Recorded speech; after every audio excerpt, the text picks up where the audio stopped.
명이었느니라. 아멘. 외치는 자의 소리여 이르되 너희는 광야에서 여호와의 길을 예비하라. 사막에서 우리 하나님의 대로를 평탄케 하라. 이사야 40장 3절 말씀. 아멘. 오늘 이번 한 주 이 말씀을 좀 외우면서 하나님께서 우리에게 주신 사명을 생각하고 그 사명을 따라 살아가는 우리 온리교회 모든 성도들이 되기를 예수님의 이름으로 축원합니다. 우리 같이 한번 암송해 볼까요? 외치는 자의 소리여. 시작. 외치는 자의 소리여 이르되 너희는 광야에서 여호와의 길을 예비하라. 사막에서 우리 하나님의 대로를 평탄케 하라. 아멘.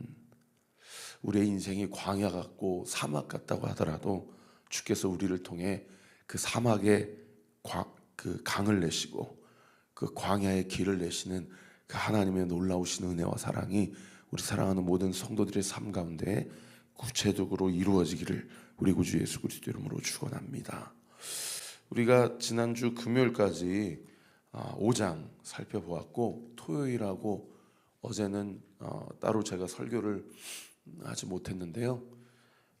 그 사이에 이제 6장이 지나갔습니다. 그리고 이제 오늘 보면 7장인데 6장에 어떤 일들이 있었냐면 52일 만에 예루살렘 성벽이 중수가 되고 완공이 되었어요.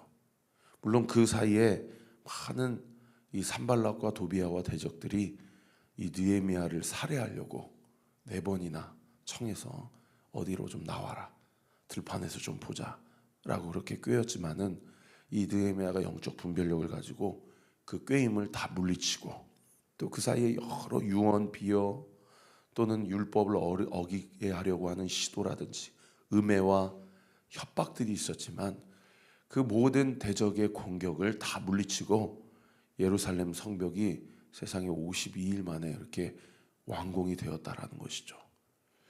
그런 공격들, 그리고 느헤미야와 그 모든 이스라엘 백성들, 포로 귀한 자들의 어떤 수고와 땀과 헌신이 있었기 때문에 드디어 예루살렘 성벽이 이제는 원수마귀 대적들이 쳐들어온다고 하더라도 함부로 그렇게 점령할 수가 없는 하나님이 지키시는 거룩한 도성이 되었다라는 것입니다. 얼마나 감격했을까요? 그죠? 이때가 BC 한 440년경 되는데 BC 586년에 느부갓네살 왕 바벨론에 의해서 돌 위에 돌 하나도 남기지 않고 완전히 쑥대밭이 되었던 예루살렘 성인데 한 140년 만에 예루살렘 성벽이 이렇게 완공이 된 겁니다.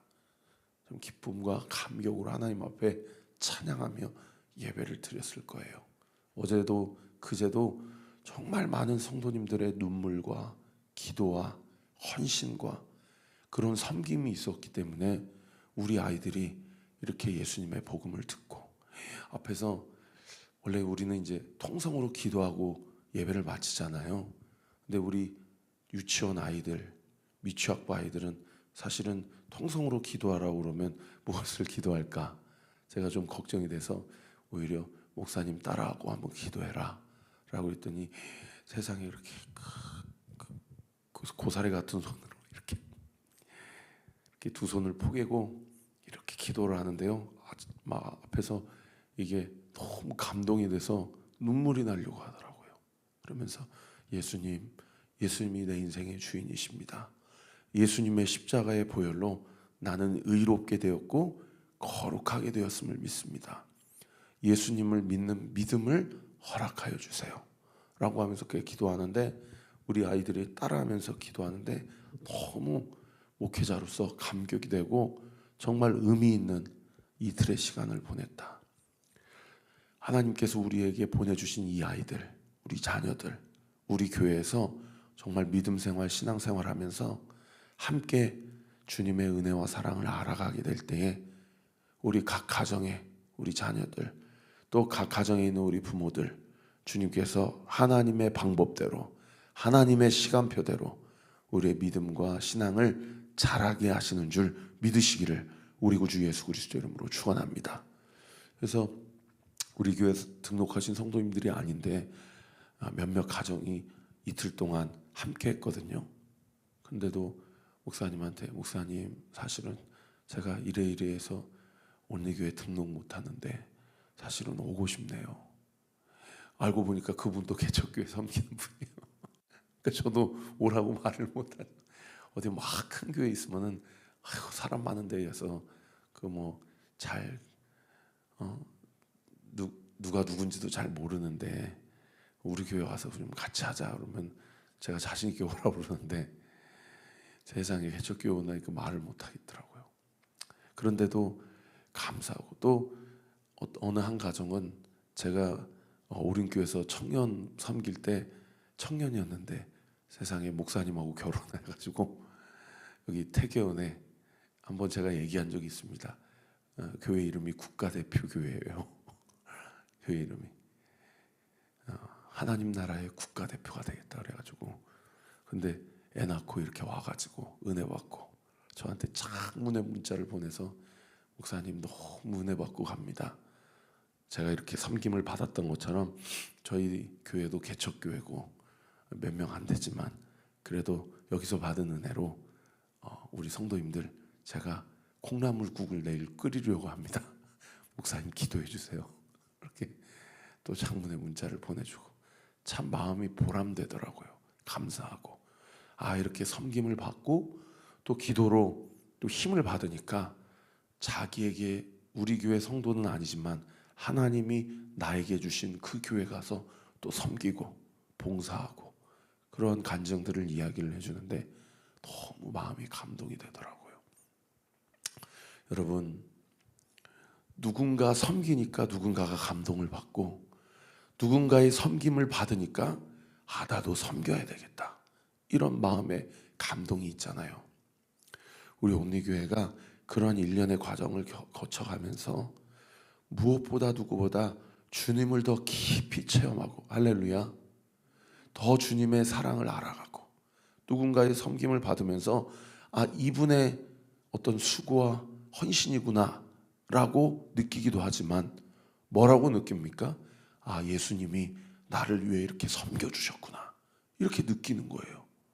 그러니까 어저께 설교한 설교대로 예수님 눈에 보이지 않지만 하나님은 피부로 느껴지지 않지만 이분의 섬김이 나를 향한 예수님의 응원과 격려로 느껴지니까 이번 한 주를 살아갈 힘을 얻는 거죠. 저는 교회가 지역사회 가운데 해야 될 일, 교회가 한 가정과 한 영혼 가운데 해야 될 일이 바로 그 일이라고 믿습니다. 그러한 하나님의 역사를 우리가 함께 동참하고 또 행하면서 하나님께서 이 교회에 보내주신 많은 영혼들의 소망을 주고 삶에 대한 희망을 주며 또 이번 한 주 우리가 암송할 말씀처럼 광야 같고 사막 같은 인생 가운데 하나님께서 그 길을 평탄케 하시고 곧게 하시는 그 하나님의 놀라운 역사를 우리 온리교회 모든 성도들이 함께 경험하는 그런 은혜의 역사가 있게 되기를 우리 구주 예수 그리스도의 이름으로 축원합니다. 그렇게 하나님 앞에 쓰임 받았다고 생각하니까 세상에 내가 주님을 위해서 무엇을 할까? 내가 주님을 위해서 무엇을 할 수 있을까? 라는 생각이 느헤미야 마음 가운데 드는 거예요. 그거를 오늘 본문 5절에 뭐라고 표현하냐면 내 하나님이 내 마음을 감동하사라고 표현합니다. 여러분 하나님을 느헤미야가 누구의 하나님이라고 얘기합니까? 나의 하나님, 내 하나님이라고 얘기를 하는 거예요. 여러분 하나님 살아계십니다. 믿으시면 아멘. 하나님 보이지 않지만 오늘도 지금 이 순간에도 오늘 이 현장에서 예배드리는 성도님들, 온라인으로 예배드리는 성도님들, 하나님이 내 마음에 무엇을 주세요? 감동을 주시는 거예요. 감동을 주시는 거예요. 그러니까 생각해 보면 감동을 주실 때 섬기는 그 섬김이 세상에 섬기면서 제일 기뻐요. 누가 시켜서 하는 게 아니잖아요. 우리 하나님, 내 하나님이 나를 사랑하셔서 나에게 감동을 주시는 거예요. 하나님이 그렇게 일하시더라고요. 그리고 그 감동을 통해서 섬긴 그 섬김을 통해서 누군가가 또 무엇을 받아요? 감동을 받아요. 감동을 받아요. 이게 하나님의 역사의 메커니즘이에요. 이게 하나님의 역사의 원리예요. 그래서 이분이 이렇게 수고하셨구나 라고 기억되기도 하지만 그 하나님의 사역 가운데 하나님의 감동이 그 섬김의 손길을 통해서 그 영혼이 완전히 메마르고 완전히 푸석푸석해진 영혼 가운데 성령의 단비를, 성령의 수분을 온전히 공급해 주셔요. 제가 누구라고 이야기하면 여러분들 다 아시겠지만 그래서 말 못해요. 우리 교회 한 성도님은 등록하실 때 진짜 얼굴이 너무 힘든 얼굴이셨어요. 근데 우리 교회 와가지고 얼굴이 확 폈어요. 여러분, 우리 성도님들 얼굴을 서로 한번 봐보세요. 우리 교회가 살아있다라는 걸 느낀다니까요. 우리 교회 성도님들이 우리 교회 오면 얼굴이 확 펴져요. 여러분, 그게 제 힘입니까? 우리 성도님들 서로서로의 힘입니까? 여러분, 하나님이 우리 성도님들 서로 안에 감동을 주세요. 그래서 얼굴이 펴진다니까요. 여러분, 얼굴이 펴진다는 게 무슨 얘기예요? 삶에 대한 소망과 희망과 하나님의 말씀의 능력이 들어간 거예요. 하나님의 은혜의 맛을 본 거예요. 그러니까 그 마음과 그 영혼 가운데 어떠한 역사가 일어나게 돼요? 하나님의 뜻대로 살아야 되겠다. 그리고 하나님의 뜻대로 살아가는 건 결국 뭐예요? 두 가지잖아요. 하나님 사랑하는 것, 그리고 하나님이 나에게 맡겨주신 가정과 교회를 사랑하는 것, 이웃을 사랑하는 것. 여러분, 이 두 가지로 드러난다고요. 그게 하나님의 감동으로 온전히 우리의 삶 가운데 나타난다는 겁니다. 그래서 제가 그 성도님들 처음에 완전히 얼굴이 그냥 걱정, 근심, 염려, 불안, 초조, 두려움으로 가득 찼을 때 기대하라고. 그러니까 세상에 그 등록하실 때 그 성도님이 저한테 그랬어요. 목사님, 기대하는 것도 힘이 필요한데 힘이 없어요. 그렇게 얘기하셨어요. 제가 그 말이 지금도 충격이에요. 기대하고 소망하는 일도 힘이 필요한데 그럴 힘조차도 없는 성도에게는 기대하라고 이야기하는 것도 신뢰일 수 있겠구나. 더 입을 조심해야 되겠다. 그런 생각이 들었었어요.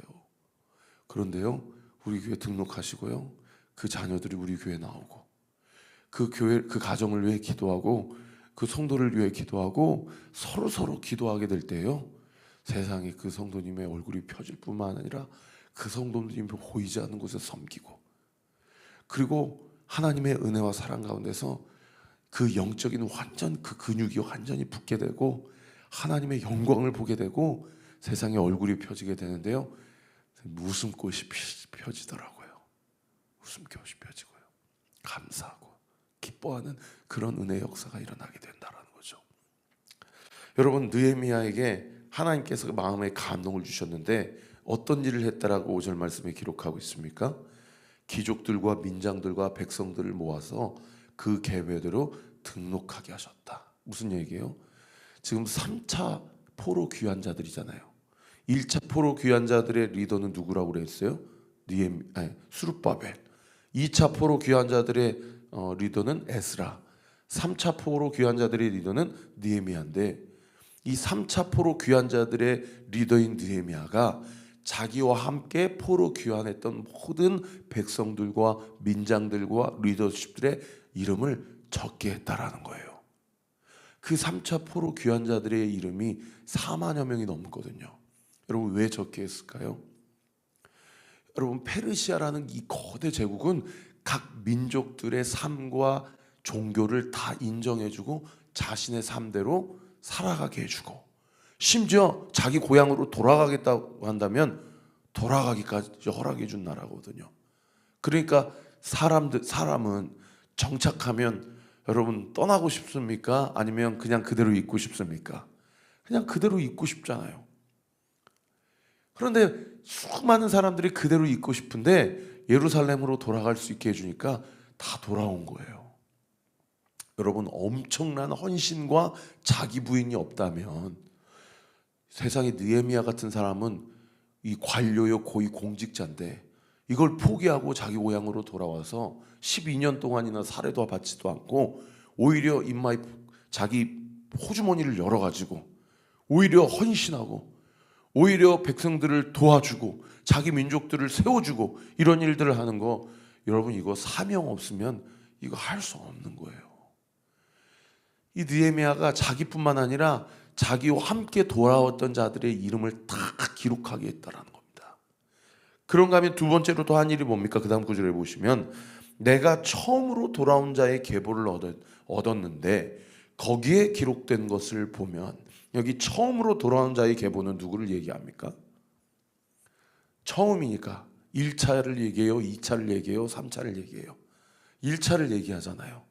그러니까 스룹바벨과 함께 1차로 BC 538년에 포로 귀환한 자들의 이 명단을 느헤미야가 이 손에 넣게 된 거예요. 그러니까 3차 포로 귀환 자들의 이름만 지금 적은 것이 아니고 먼저 누구부터 적어요? 1차부터 적어요. 그게 그 다음 구절 6절에 보시면은 옛적에 바벨론 왕 누부갓네살에게 잡혀갔던 자 중에서 노임을 받고 예루살렘과 유다에 돌아와 각기 자기들의 성읍에 이른 자들 곧 하면서 7절에 스룹바벨과 하면서 1차 포로 귀환 자들의 명단을 쭉 적고 있습니다. 여러분 7절부터 7절 한 절은 그 1차 포로 귀환 자들의 리더십의 12명의 명단을 기록하고 있어요. 이 스룹바벨, 예수아, 느헤미야, 아사랴, 라함야, 나하마니, 모르드게, 빌산, 미스메렛, 비그웨, 느훔, 바나 이게 다 12명이거든요. 여러분 1차로 돌아온 지휘관들의 명수가 12명이라는 것은 상당히 상징적으로 의미가 있죠. 예루살렘 지파가 몇 지파입니까? 12지파잖아요. 아론 그 야곱의 12아들이 한 지파씩. 그러니까 12지휘관이 돌아왔다는 얘기는 뭐냐면 이스라엘 백성이 돌아왔다는 얘기예요. 하나님이 이스라엘 백성을 범죄하고 그래서 심판하셔서 바벨론 왕 누부갓네살에 의해서 완전히 흩어지게 하셨고 포로로 잡혀가게 하셨는데 그 모든 포로된 자들을 예레미야 선지자의 예언대로 정확하게 70년 만에 예루살렘으로 돌아오게 하셨다라는 겁니다. 그리고 돌아온 자의 명수가 8절부터 38절까지 쭉 보시면 각 집안별로 지역별로 또 내일 본문에 보면은 레위 사람들은 몇 명이고 제사장들은 몇 명이고 느디님 사람들은 몇 명이고 성전에서 막리라는 막노도둑들은 몇 명인지를 쭉 지금 느헤미야가 기록하고 있다는 것. 그래서 무려 4만 2천여 명이 예루살렘으로 1차로 포로 귀환하였다라는 것을 느헤미야가 다시 명단에 기록하고 있습니다. 여러분 나중에 집에 가셔서 한번 찾아보세요. 이 명단이 사실은 여기에 처음 기록된 게 아니고요. 에스라서 2장에 기록되어 있습니다. 에스라서 2장에 기록되어 있는 명단이 느헤미야 7장에 또 다시 한번 기록되어 있어요. 여러분 이것은 무엇을 상징합니까? 에스라는 몇 차 포로 귀환 자들이라고 말씀드렸죠? 2차라고 그러겠잖아요. 우리 전 집사님 이렇게 대답을 잘해 주셔서 감사합니다. 1차, 2차 포로 귀환 자들의 명단을 이미 에스라가 2장에 썼는데 느헤미야가 그로부터 또 수십 년이 지난 3차 포로 귀환 때 또 쓴다는 얘기는 무슨 얘기냐면 1차에 성령께서 하나님께서 모든 귀환 자들을 불러 모으셔서 하나님의 은혜대로 회복시켜 주신 그 명단이 스룹바벨과 에스라 시대 때 시작돼서 느헤미야 시대 때 다시 적음으로 완결되었다라는 것을 영적으로 상징하는 본문이 바로 오늘 본문이라는 거죠. 여러분 오늘 본문에 7절부터 끝절 38절까지 보면 어디 집안은 어디 자손은 몇 명이요 또 어디 사람은 몇 명이요 이렇게 계속 기록되어 있잖아요. 여러분 이런 거 보시면은 큐티 말씀 묵상하실 때 어떤 생각이 드세요? 저도 아까 읽으면서 숫자도 다 틀리고 사람 이름도 다 틀리고 여러분 우리는 지금 봐도 이거 지금 거의 한 2500년 전 사람들인데 누가 누군지 모르잖아요. 근데 하나님은 이 한 사람 한 사람의 이름을 기록하실 때 여러분 이 사람의 삶이 어떤 삶이었는지 하나님 나라를 위해서 어떤 헌신이 있었는지 어떤 자기 부인과 자기 포기가 있어서 하나님이 주신 은혜를 따라 다시 예루살렘으로 귀환하게 되었는지 우리는 모르지만 하나님은 다 아십니다. 그리고 하나님이 그 한 사람 한 사람의 이름을 다 적고 있다라는 거죠. 사랑하는 성도 여러분, 우리도 모르게 하루의 삶을 살아요. 근데 우리 하나님은요, 지금도 하늘나라 생명책에 우리 이름 석자를 기록하시고 우리가 주님의 나라와 영광을 위해서 어떤 눈물의 기도를 드렸고 심었으며 또 주님 나라를 위해 하나님을 위하여 어떤 헌신과 어떤 섬김을 하였는지를 다 기록하고 있다라는 겁니다. 말씀을 정리하겠습니다. 여러분, 모든 일을 할 때 하나님이 주시는 감동이 여러분의 헌신과 섬김의 동기가 되게 하십시오. 하나님이 주시는 감동이 우리의 삶의 동기가 되어서 어떻게 해서든지 하나님을 더욱 사랑하는 삶, 어떻게 해서든지 이웃을 사랑하고 섬기는 삶, 우리 온리교회 그런 교회 되게 하십시다. 그런가 하면 마지막 두 번째로, 하나님이 사람은 모르더라도요, 하나님은 생명책이 다 기록하고 있습니다. 그때 네가 그렇게 섬겼던 것, 이때 네가 그렇게 눈물로 기도의 씨앗을 심었던 것, 내가 다 안다. 오늘 말씀이 그것을 분명히 반증하고 있어요. 오늘 이 아침에도 여러분의 눈물의 기도가 여러분의 가정을 살리고 이 교회를 살리고 이 시대를 살리는 기도인 줄 믿고 오늘 이 아침에도 눈물로 기도의 씨앗을 심으십시다. 기도하겠습니다. 아버지 하나님, 감사합니다.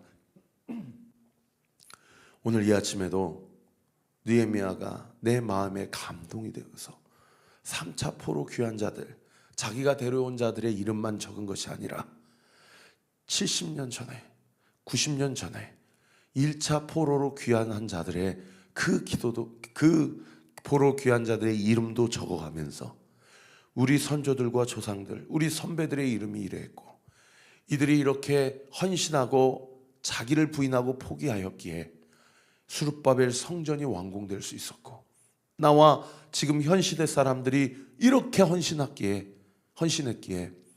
예루살렘 성벽이 중수될 수 있었던 것처럼 오늘도 우리가 눈물로 씨앗을 뿌리고 우리가 헌신하고 섬김으로 우리가 세워야 될 우리의 가정재단, 우리가 세워야 될 이 온리교회, 우리가 함께 세워갈 때 주여 우리의 얼굴이 펴지게 하시고 우리에게 소망이 있게 하시고 우리에게 하나님 나라를 향한 기대감이 불어넣어지게 하여 주셔서 우리의 눈물의 기도와 헌신과 섬김을 통하여 우리 아이들이 살아나고 우리 자녀들이 살아나고 우리 각 가정이 살아나고 또 이 교회가 온전히 세워지는 놀라운 은혜의 역사 있게 하여 주옵소서. 이 시간 예수의 이름으로 명하노니 우리 사랑하는 성도들의 모든 눈물의 기도와 간구가 이 아침에 응답될 지어다. 예수의 이름으로 응답될 지어다. 응답되게 될 지어다. 무엇을 위해 어떻게 기도해야 될지 성령 하나님, 지금 이 현장에서 예배드리는 성도들, 또 온라인으로 예배드리는 성도들의 마음과 생각을 주께서 붙잡아 주셔서 어떻게 기도해야 할지도 가르쳐 주세요. 마음에 감동 주세요. 무엇이 기도가 필요한지를 보여주세요. 그리고 가르쳐 주시고 보여주신 대로 그렇게 기도하게 될 때 그 기도가 우리의 가정을 살리고 우리의 자녀를 살리고 우리의 교회를 살리고 이 시대를 살리는 눈물의 기도, 생명의 기도가 되게 될 줄 믿습니다. 예수의 이름으로 그렇게 기도하게 될 지어다. 기도할 지어다. 기도의 문이 열릴 지어다. 믿고 감사드리며 살아계신 예수 그리스도의 이름으로 기도하옵나이다. 아멘. 지금은 우리 구주 예수 그리스도의 은혜와 하나님의 사랑과 성령 하나님의 위로교통 충만하심이 내 하나님이 내 마음에 감동을 주사 오늘도 광야 가운데 길을 여시고 사막 가운데 대로를 여시는 그 하나님을 믿고 주님 앞에 온전히 나아가기로 결단하는 우리 사랑하는 온리교회 모든 성도들 머리머리 위에, 우리 교회를 위해 기도해 주시는 모든 기도의 동역자들 위에 지금으로부터 영원토록 함께 하시기를 간절히 축원하옵나이다. 아멘.